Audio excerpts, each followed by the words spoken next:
campo aberto com colinas e pastos. O céu intensamente estrelado ocupa a grande parte do ecrã. Uma estrela cadente atravessa a noite. O céu move-se representando a rotação da Terra. Letras em branco sobre o céu. Título do documentário: Enigmas do Cabeço da Mina. Uma outra estrela cadente surge no céu.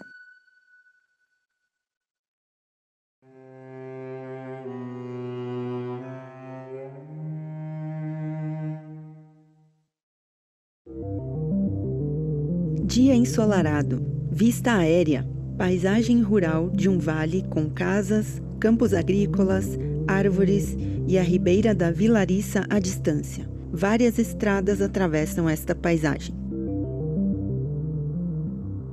O Vale da Vilariça, com uma extensão de cerca de 25 km, toma o nome da ribeira que o atravessa, no sentido norte-sul, desde a Serra de Bornes até se encontrar com o rio Sabor, a cerca de 3 km da confluência deste com o Douro.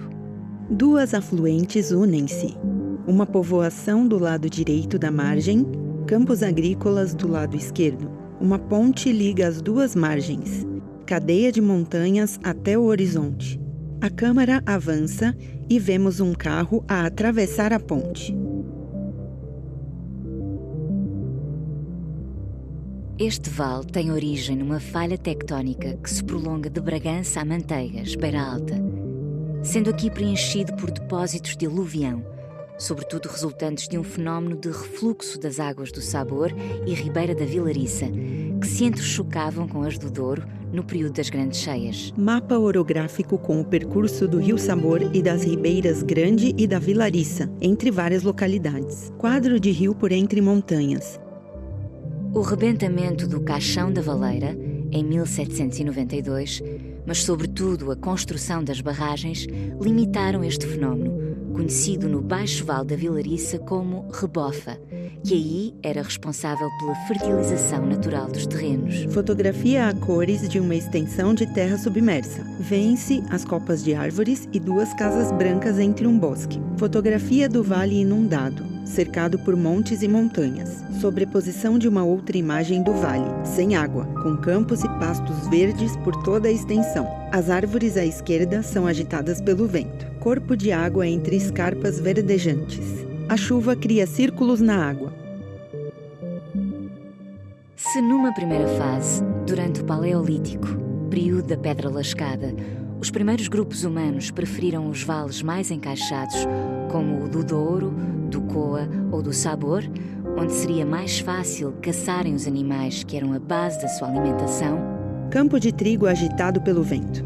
Numa fase posterior, no chamado Neolítico, a Era da Pedra Polida, as comunidades humanas que já praticavam a agricultura e a pastorícia vão encontrar aqui um terreno excepcional para este novo modo de vida. Espécie de foice feita em madeira clara, com pedrinhas no lugar da lâmina. O vale visto do alto, com diferentes tons de verde e castanho. Por enquanto, ainda não se encontraram provas arqueológicas dos inícios da agricultura na Vilariça, mas não muito longe, no Buraco da Pala, em Mirandela, numa cavidade rochosa da Serra de Passos, há indícios de tal ter acontecido há cerca de 7.000 anos.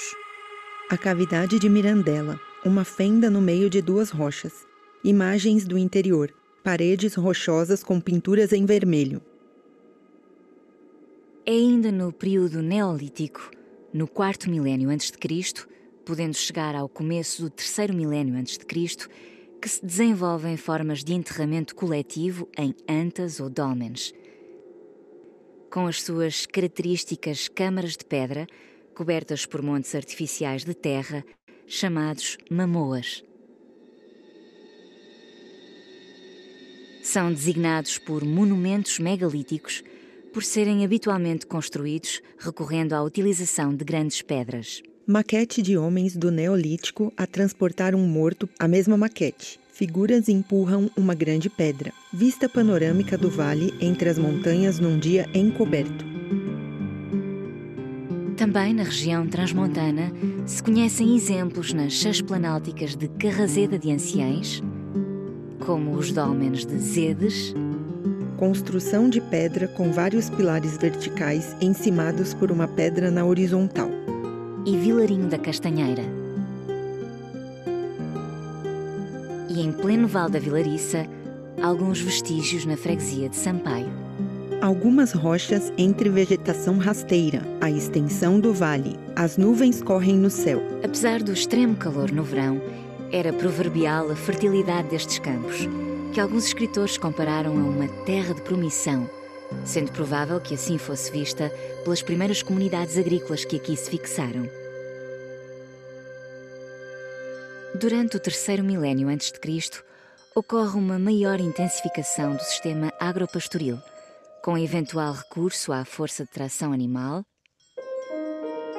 acumulação de excedentes e início do fabrico de produtos derivados, como o queijo e a tecelagem da lã. Razão porque se fala de uma revolução de produtos secundários. É nesta fase que surge o primeiro metal conhecido, o cobre, chamando-se calcolítico ao período de tempo que vai do terceiro ao segundo milénio a.C. Uma lança em metal escuro, uma povoação circular. Além do Buraco da Pala, o principal sítio arqueológico deste período, identificado na região transmontana duriense, é o Castelo Velho de Freixo de Numão, onde trabalhos arqueológicos revelaram um recinto fortificado do género de outros que até então só se conheciam no sul da península e na Extremadura portuguesa. A fortificação vista de cima, situada no topo de um monte. A câmara gira em torno dos vestígios arqueológicos. Outra imagem aérea.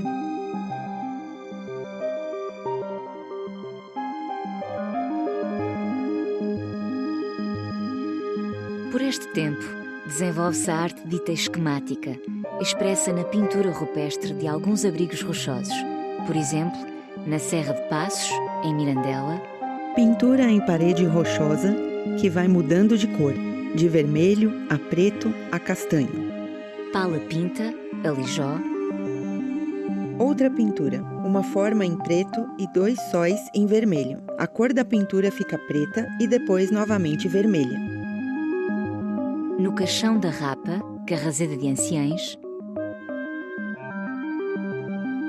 Nova pintura vermelha numa parede rochosa, mais pinturas numa parede com uma fenda. Um monte rochoso com uma fortificação no topo. Em Penas Roias, Mugadouro. Figuras vermelhas numa fenda rochosa. Entre outros.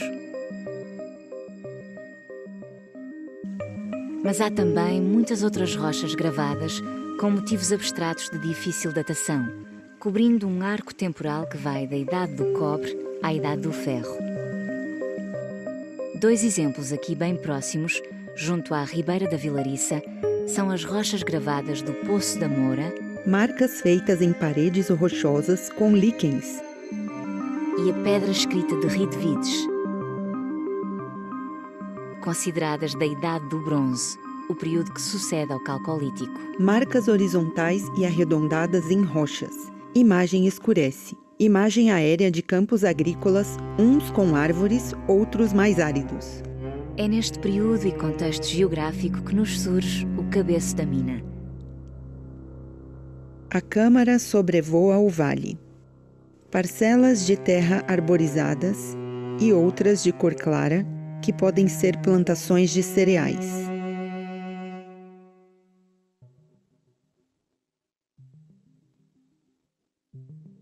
Numa pequena colina, em pleno vale, no termo da freguesia de Açares, margem direita da Vilariça, nos inícios dos anos 80 do século XX, o Sr. Adérito Gonçalves, lavrando o seu terreno com um trator, arranca uma estranha pedra. Seria mais uma como tantas outras que ali surgiam.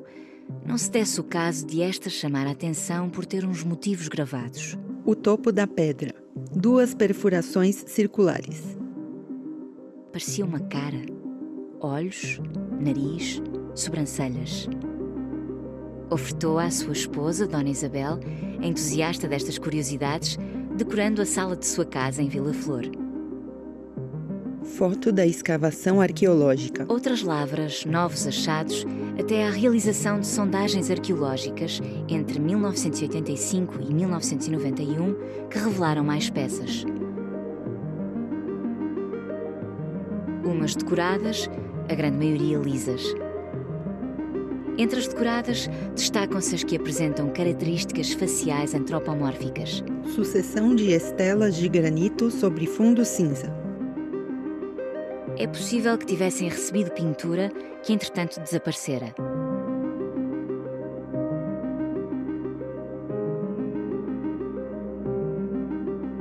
Somando mais de 6 dezenas, este é o maior conjunto de estelas pré-históricas resultantes de um único sítio arqueológico que se conhece a nível europeu. Mas que sítio era este? O topónimo da mina sugere uma qualquer estrutura subterrânea. Haveria uma câmara tumular, entretanto desfeita? Um monte à distância, um rebanho e pastor. Não se sabe, até porque muitas pedras foram daí levadas para construções na primeira metade do século XX. Os trabalhos arqueológicos realizados apenas revelaram um alinhamento de pedras a cerca de 50 centímetros de profundidade, que talvez fizessem parte de um recinto sagrado. Também não se encontraram outros objetos que pudessem ajudar a uma datação e melhor interpretação do sítio. Pairam as interrogações e suposições.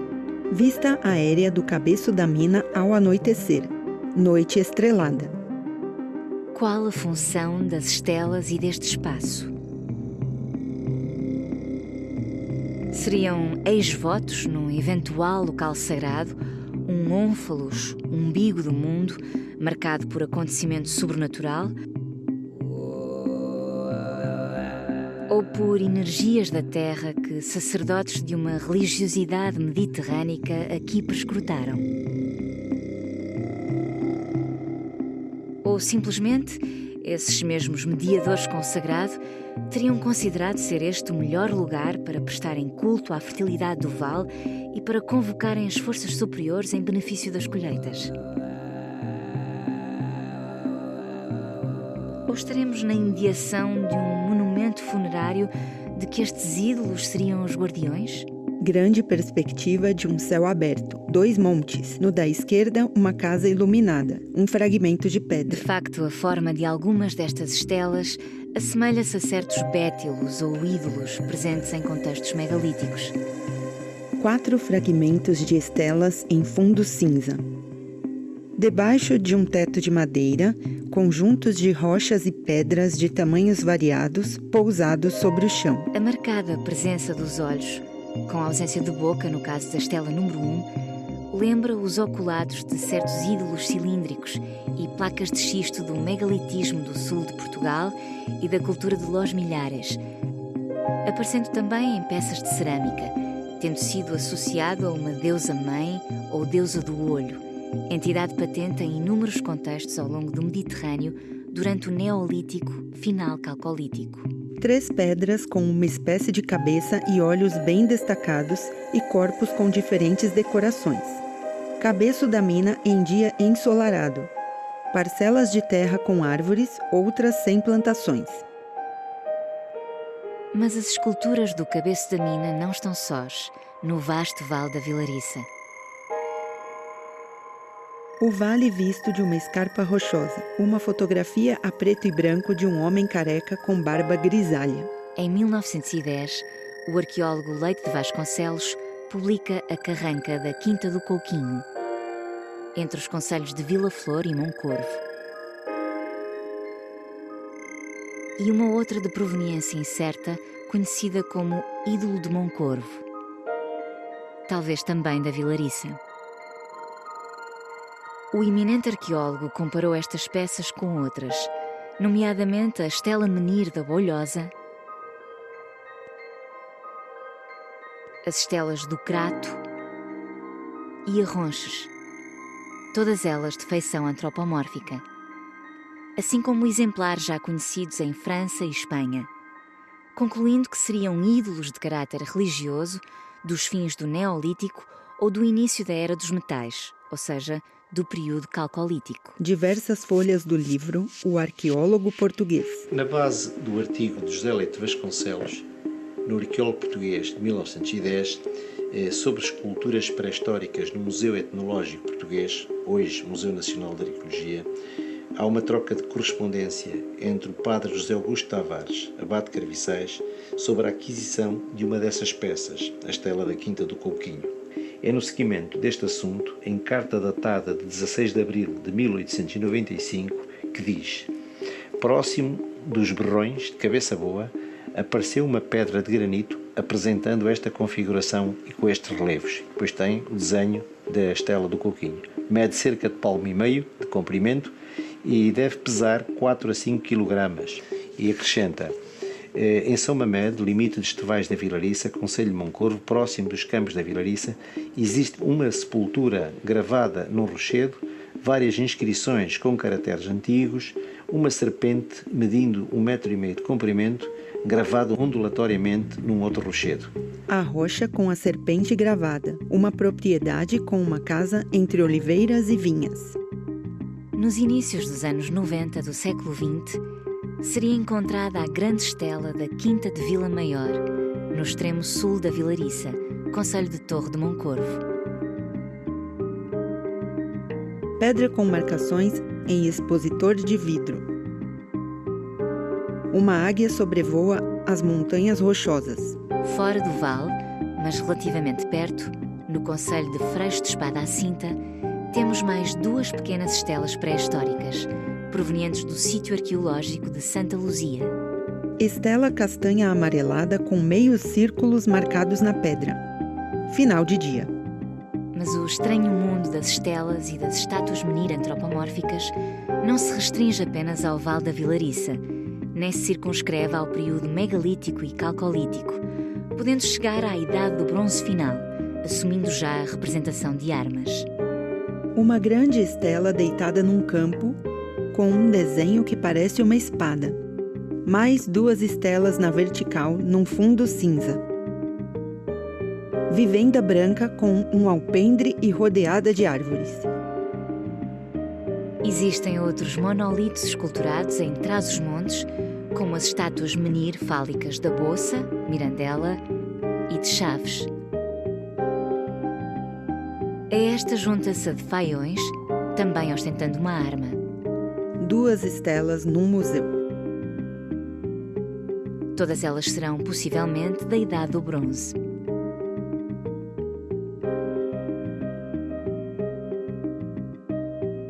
No Alto Minho, em Paredes de Coura, a já referida estátua menir da Bolhosa, a da Ermida, Ponte da Barca, o chamado Marco de Vereia de Jales e a de São João de Ver, Santa Maria da Feira, são algumas que podem ser mencionadas. Um mapa da Europa em branco com marcas a vermelho e laranja. Do mesmo modo, em Espanha, há inúmeros achados, como as estelas menir de Villar de Ala, Valdefuentes Sangocín ou Hernán Pérez. Todas estas representações são consideradas já da Idade do Bronze, tais como a estela menir de Longroiva, grande pedra sobre uma estrutura metálica, parte superior com marcas, e as chamadas estelas alentejanas e as estelas de Guerreiro ou Extremenhas. Em França, há vários grupos de estelas menir, nas regiões da Bretanha, Bacia de Paris, Rouergue, Languedoc, Provença, Córcega. Mas também na Suíça, no sítio do Petit Chasseur. Na Itália, em vários pontos da sua zona alpina. Na Lunigiana e na Sardenha. Na Europa de Leste, concentram-se a norte do Mar Negro, encontrando-se ainda no Médio Oriente e até na Etiópia. Ou seja, estamos perante um fenómeno universal, com diversas expressões e motivações, mas em que impera a figura antropomórfica associada a entidades divinas, a antepassados míticos ou ao culto de heróis. Mapa da Europa, de onde saem linhas que identificam respectivos achados arqueológicos.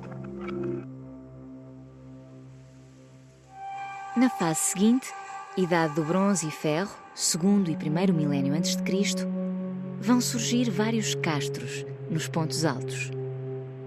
Monte rochoso com diversas construções, um outro monte com vinhas.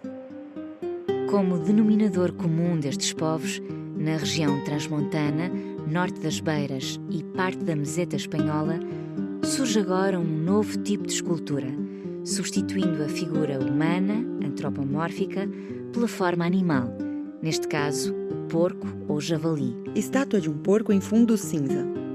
São os famosos berrões, de que o exemplar mais conhecido é a porca de Mursa.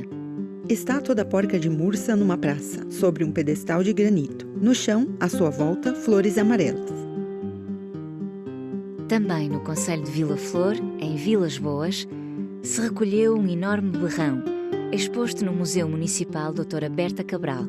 Interior do museu, exemplar de um berrão. Ainda no Val da Vilariça, no Olival dos Berrões, concelho de Moncorvo, nos fins do século XIX, foram encontrados fragmentos de 7 berrões, então levados para o Museu Nacional de Arqueologia em Lisboa. Fragmentos de berrões sobre expositores cinzentos do museu. Atrás, 3 figuras guerreiras. É ainda neste museu que se encontra uma das mais preciosas joias da orivesaria da Idade do Ferro a nível da Europa, o famoso Torques de Vilas Boas, concelho de Vila Flor. Peça dourada que forma um semicírculo. Esta peça seria um atributo de um grande chefe e a sua qualidade técnica e valor intrínseco diz muito da riqueza e poder das tribos locais. Imagem escurece. Vista aérea de campos agrícolas, divididos por parcelas, uns arborizados, outros em pousio. São estes os povos que os romanos aqui encontram no último século antes da nossa era.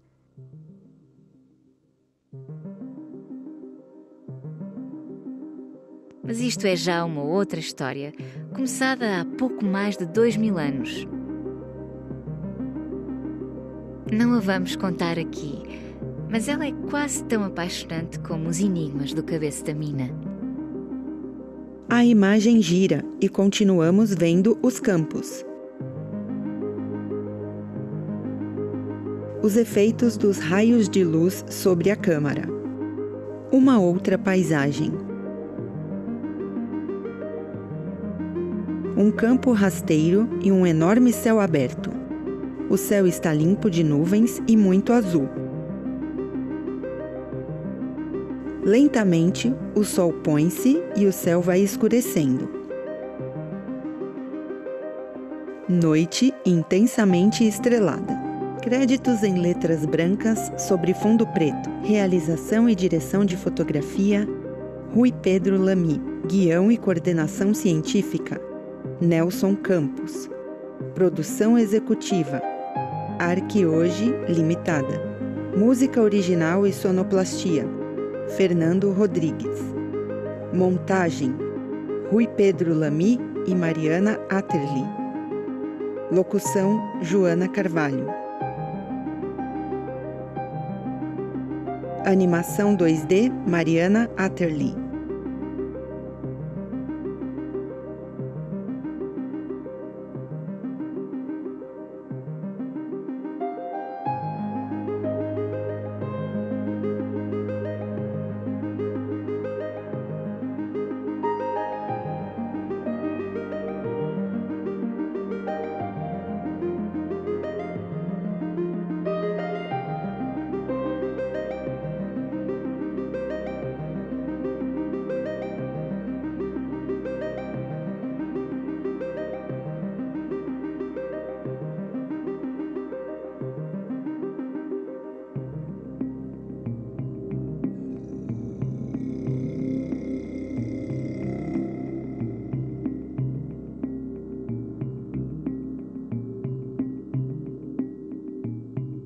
Agradecimentos a diversas pessoas e entidades.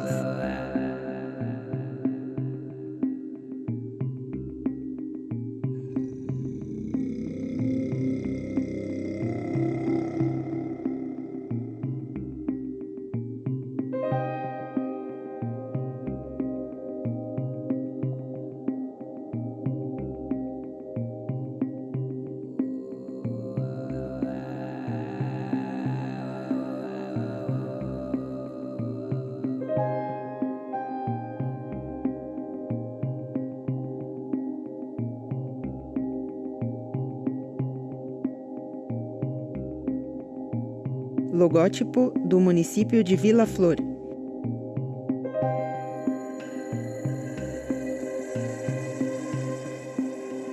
República Portuguesa, Cultura e Direção-Geral Cultura do Norte. Logótipo da EDP.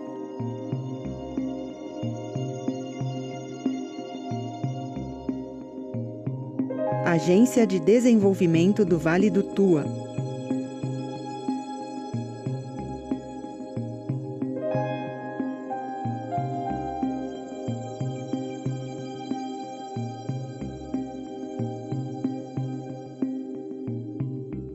Etnoproduções Audiovisuais e Multimédia.